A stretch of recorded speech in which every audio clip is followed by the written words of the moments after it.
ওমর রাদিয়াল্লাহু আনহুর জামানায় যখন ইয়েমেনের গভর্নর করে পাঠানো হলো আমাদের মুআয ইবনে জাবালকে রাদিয়াল্লাহু আনহু, মুআয ইবনে জাবাল কিছুদিন পরে, কয়েক মাস পরে তিনি মদিনার জাকাত সেন্ট্রাল গভর্নমেন্টের কাছে পাঠাইছেন। আপনারা জানেন জাকাতের একটা বিধান হলো জাকাত যে অঞ্চলে কালেক্ট করা হয় ওই অঞ্চলে বিতরণ করতে হয়। তো ওমর পত্র লিখছেন যে হে মুআয, তুমি কেন জাকাতের টাকা ইয়েমেন থেকে সেন্ট্রাল গভর্নমেন্টের কাছে পাঠাইছো? বলছে হে আমিরুল মুমিনিন, এইখানে জাকাত নেওয়ার মতো কোনো লোক খুঁজে পাইনি, এই জন্য আমি এই টাকা আপনার কাছে পাঠাইছি।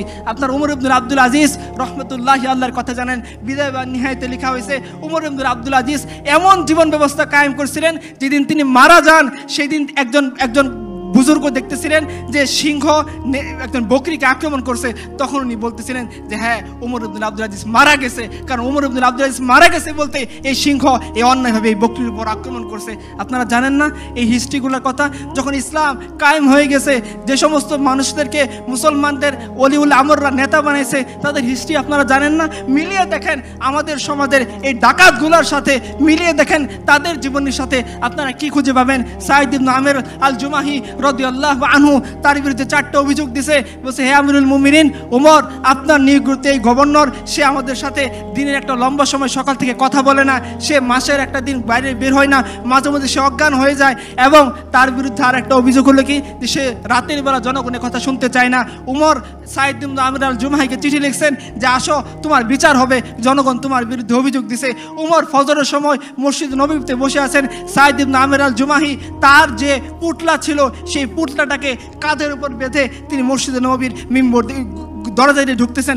উমর বলতেছেন আমার চোখ কি ধোঁকা খাইতেছে, এই কে সাঈদ ইবনে আমের আল জুমাহি যে হিমসের গভর্নর, তার বাহন কোথায়, তার সে রাজকীয় ভাব কোথায়? সাঈদ ইবনে আমের আল জুমাহি উমরের সামনে হাজিরা দিয়ে বলতেছেন হে আমিরুল মুমিনিন, যে বাহন আপনি দিয়েছেন সেটা রাষ্ট্রীয় কাজের জন্য, সরকারি কাজের জন্য, এখন বেসরকারি হিসেবে আমাকে তলব করছেন।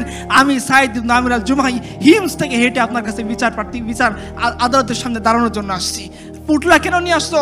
বলছে আমি জানি না, আপনি আমাকে আটকে রাখবেন নাকি আমাকে বহিষ্কার করবেন, আমার তো সম্পদ ছিল এই পুটলার মধ্যে বেঁধে নিয়ে আসছি। উমর জিজ্ঞাসা করতেছেন বলো তোমার বিরুদ্ধে অভিযোগ, তুমি সকাল থেকে লম্বা সময় দেখা করো না মানুষের সামনে। বলছে হ্যাঁ আমিরুল মুমিনিন, আমার ঘরে কাজ করে দেওয়ার মতো কোনো লোক নেই যে আমার কাজে সহযোগিতা করবে।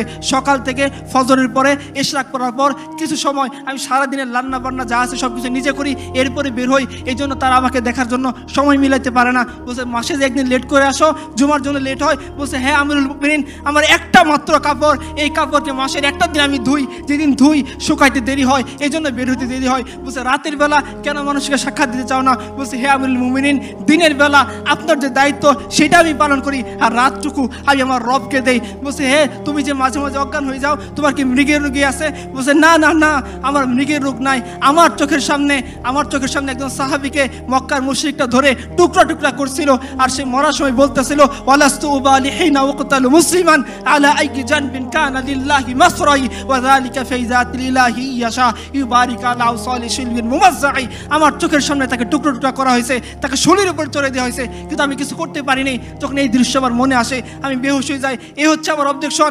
দেখেন আপনারা এই ধরনের রাষ্ট্রপ্রধান চান না ওই ধরনের রাষ্ট্রপ্রধান চান যারা মানুষের উপর জুলুম করে, মানুষের উপর অত্যাচার করে, মানুষের সম্পদ লুণ্ঠন করে, মানুষের জনজীবনকে বিপর্যস্ত করে, নাকি ওরা যারা নিজেদের হাতে সংবিধান প্রণয়ন করে বলে দেয় যে তাদেরকে কখনোই বিচারের কাঠগড়ে আনা যাবে না? আমি শেষ করে দিচ্ছি আরেকটা পয়েন্ট বলে যে এই সমাজ বিচারককে অপরাধীকে আনার জন্য তাকে সমন জারি করতে হয়, তার মাথার মূল্য নির্ধারণ করতে হয়। আর আমরা যে সমাজের কথা বলতেছি সেই সমাজের মধ্যে সমন জারি করতে হয় না, মাথার মূল্য নির্ধারণ করতে হয় না। আপনি গামেজ গুটের মহিলার কথা জানেন, নিশ্চিত মৃত্যুদণ্ড, কারণ সে বিবাহিত অবস্থায় জেনা করছে। সে রাসূলুল্লাহ সাল্লাল্লাহু আলাইহি ওয়াসাল্লামের কাছে আসছে, বলছে ইয়া রাসূলুল্লাহ আমাকে পবিত্র করেন। রাসূল তাকে ফিরাই দিয়েছেন, আবার বলছেন আমাকে পবিত্র করেন, আবার ফিরাই দিয়েছেন, আবার বলছেন পবিত্র করেন। সে যখন পরপর 3 বার নিজের অপরাধের সাক্ষ্য দিছে, রাসূল বলছেন ঠিক আছে, তোমার পেটে তো বাচ্চা চলে আসছে, তুমি চলে যাও, বাচ্চা যখন প্রসব হবে তখন আমার কাছে আসবা। এই মহিলা চলে গেছেন। বাচ্চা প্রসবের সাথে সাথে প্রসব করার পরে মায়ের পেটে কেমন ব্যথা থাকে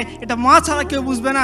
ওই মহিলা ওই কুলের বাচ্চা দুধের শিশুকে নিয়ে রাসূলুল্লাহ সাল্লাল্লাহু আলাইহি ওয়াসাল্লামের দরবারে উপস্থিত হয়েছে। বলছে ইয়া রাসূলুল্লাহ আপনি তো বলছিলেন সন্তান জন্মের পর চলে আসছে, এই চলে আসছি, আল্লাহ রাসূল বলেছেন তুমি ফিরে যাও, সন্তান যেদিন রুটি খাওয়া শিখবে, খাদ্য গ্রহণ করা শিখবে, তখন আসবা। যখন সে দুধ ছাড়বে, 1.5 বছর কি 2 বছর হয়েছে, রাসূলুল্লাহ সাল্লাল্লাহু আলাইহি ওয়াসাল্লাম এই সাহাবী একটা রুটির টুকরা তার সন্তানের হাতে দিয়ে রাসূলের কাছে আসছেন, বলছে ইয়া রাসূলুল্লাহ আপনি তো বলছিলেন যে সন্তান যেদিন দুধ ছাড়বে সেই দিন আসার জন্য, এই দেখেন দৃশ্য, আমার সন্তান রুটির টুকরা খাওয়া শিখছে, এইবার আপনি আমাকে পবিত্র করেন। রাসূলুল্লাহ সাল্লাল্লাহু আলাইহি ওয়াসাল্লাম, বুখারী riwayat খুঁজে দেখেন, রাসূলুল্লাহ সাল্লাল্লাহু আলাইহি ওয়াসাল্লাম সাহাবীদেরকে বললেন তোমরা যাও এই নারীকে নিয়ে পবিত্র করো।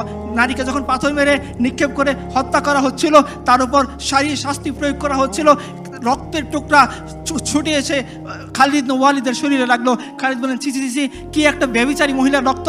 রাসূলুল্লাহ সাল্লাল্লাহু আলাইহি ওয়াসাল্লাম বলেন খালিদ এই মহিলাকে গালি দিও না, সে যে পরিমাণ তওবা করছে গোটা মদিনাবাসীকে যদি বন্টন করে দেওয়া হয় তাহলে সবার জন্য যথেষ্ট হয়ে যাবে। আপনারা জানেন যে মাইজ ইবনে মালিক আল-আসলামি একই ঘটনা ঘটছে। তাহলে যে সমাজ, কোন সমাজ আপনারা চান যে সমাজের মধ্যে অপরাধীকে খুঁজে আনার জন্য সমন জারি করতে হয়, অপরাধী অপরাধ করার পর পুলিশকে টাকা দিয়ে পার পেয়ে যায়, অপরাধী অপরাধ করার পর উকিলকে টাকা দিয়ে পার পেয়ে যায়, অপরাধী অপরাধ করার পর জজকে টাকা দিয়ে পার পেয়ে যায় না? ওই সমাজ যে সমাজের মধ্যে একজন অপরাধী সে যদি অপরাধ করে সে শুধুমাত্র আল্লাহকে ভয় করে, সে অপরাধী এই কথা বলে সে লুকিয়ে যায় না, সে অপরাধী এই কথা বলে সে আদালত থেকে দূরে থাকে না, সে অপরাধী এই কথা বলে সে ঘুষ দেয় না, বরং সে আল্লাহর সামনে আত্মসমর্পণ করার জন্য নিজের জীবনকে সঁপে দেয়। রাসূলুল্লাহ সাল্লাল্লাহু আলাইহি ওয়াসাল্লাম এই মহিলার ব্যাপারে বলছিলেন যে তোমরা কি আর কাউকে দেখছো যে আল্লাহর অধিকারের সামনে নিজেকে এইভাবে সঁপে দিয়েছিল? এখন আপনারা সিদ্ধান্ত নেন আপনারা কোন সমাজ চান যে সমাজের মধ্যে এই ধরনের ইনসাফ থাকবে, ন্যায় থাকবে, আদল থাকবে, এই সমাজ, না ওই সমাজ যে সমাজের মধ্যে আমার আপনার এমন কোনো অধিকার থাকবে না, আমাদেরকে না মানুষের তালিকায় রেখে আমাদেরকে আয়না করে রাখা হবে? ওই সমাজ আপনারা সিদ্ধান্ত নেন।